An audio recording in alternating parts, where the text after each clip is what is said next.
देश की सबसे चर्चित सीट वाराणसी की बात कर लिया जाए तो 7वें चरण में यहां पर वोटिंग होगी, यानी 1 जून को। इसके अलावा नामांकन प्रक्रिया पर अगर नजर डालें तो 7 मई से 14 मई के बीच में यहां पर नामांकन होगी। प्रधानमंत्री मोदी कब नामांकन करेंगे, इसको लेकर लगातार बैठकों का दौर जारी है और सीधे तौर पर बीजेपी के कार्यकर्ताओं ने भव्य और ऐतिहासिक नामांकन बनाने की तैयारी की। हमारे साथ काशी क्षेत्र के अध्यक्ष दिलीप पटेल जुड़े हैं, हम उनसे बात करेंगे। दिलीप जी, तैयारियां क्या कुछ है, क्या संभावित तिथि है प्रधानमंत्री मोदी के नामांकन? देखिए, ये तो भारतीय जनता पार्टी के कार्यकर्ताओं पदाधिकारियों का चुनाव के निमित्त बैठक चल रही है। इस बैठक से नामांकन का कोई संबंध नहीं है। यह पूर्ण रूप से चुनावी प्रक्रिया को बूथ स्तर पर, शक्ति केंद्र स्तर पर, मंडल स्तर पर और जिला स्तर पर भारतीय जनता पार्टी के जो संगठन के कार्य हैं उनका किस तरीके से क्रियान्वयन हो रहा है उसकी समीक्षा बैठक है। साथ ही साथ चुनाव के जो काम होते हैं, बूथों पर संपर्क करना, लाभार्थियों से संपर्क करना, घर घर संपर्क करना, उसके निमित्त ये हमारे राष्ट्रीय महामंत्री आदरणीय सुनील बंसल जी आकर के हम कार्यकर्ताओं के साथ संवाद करके यह काम पूरा कर रहे हैं।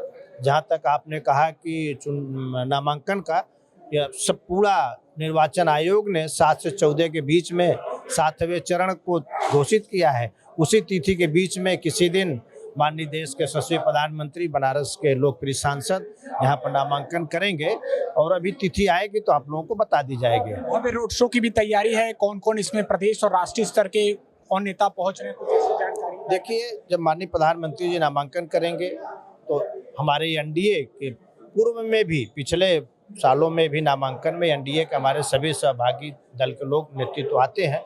निश्चित तौर से हम लोगों को आशा है कि एनडीए के लोग आएंगे ही यहाँ पर।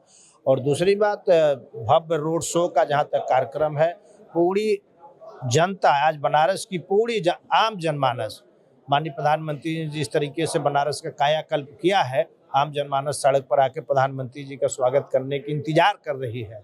और जिस दिन भी तिथि होगा उस दिन आप देखिएगा पूरा बनारस के आम जनमानस, चाहे बहन हो, चाहे भाई हो, चाहे किसान हो, चाहे नौजवान हो, चाहे मजदूर हो, चाहे हमारा कोई भी किसी भी व्यापारी वर्ग का होगा, धार्मिक आध्यात्मिक समूह के लोग होंगे, विभिन्न संगठनों के लोग मिलकर के माननीय प्रधानमंत्री जी के रोड शो का ऐतिहासिक। एक अंतिम सवाल, पूर्वांचल हो, वाराणसी हो, इस सीट पर आप लोगों की तैयारी केवल जीत के लिए नहीं, आप लोगों ने दावा यहाँ तक कर दिया है कि हम बड़ी जीत के लिए इस सीटों पर तैयारी कर रहे हैं। उन तैयारियों में आपकी क्या खास चीजें जिसके आधार पर जनता को लगे या हमें लगे कि नहीं आपकी तैयारी? देखिए, तैयारी भारतीय जनता पार्टी चुनाव के लिए तत्काल कोई तैयारी नहीं करती। जहां तक बनारस में बात कर रहे हैं, आप 2014 के पूर्व का बनारस देख लीजिए, 2014 के बाद का बनारस देख लीजिए, आपको अंतर दिखाई पड़ जाएगा। 2014 के पूर्व में बनारस की सड़कों में गड्ढे होते थे, रात में महानगर में चलने पर अंधेरा होता था, कहीं कुछ दिखाई नहीं पड़ता था, सड़कें गंदी रहती थी, घाटे गंदे रहते थे, सड़कों का चौड़ा सड़क नहीं थे, पुल पुलिया का निर्माण नहीं था, फ्लाईओवर, ऐसे तमाम कार्य माननीय प्रधानमंत्री जी ने बनारस में किया है।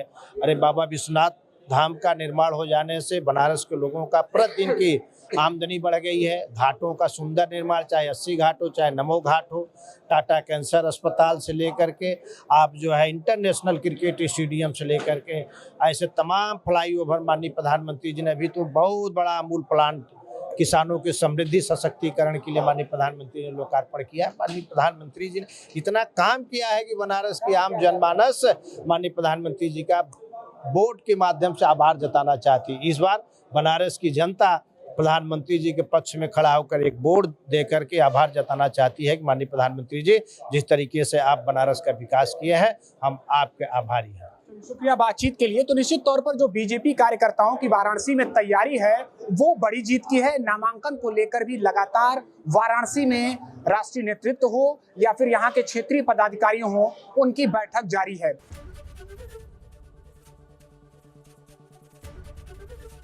एबीपी गंगा, खबर आपकी, जुबान आपकी।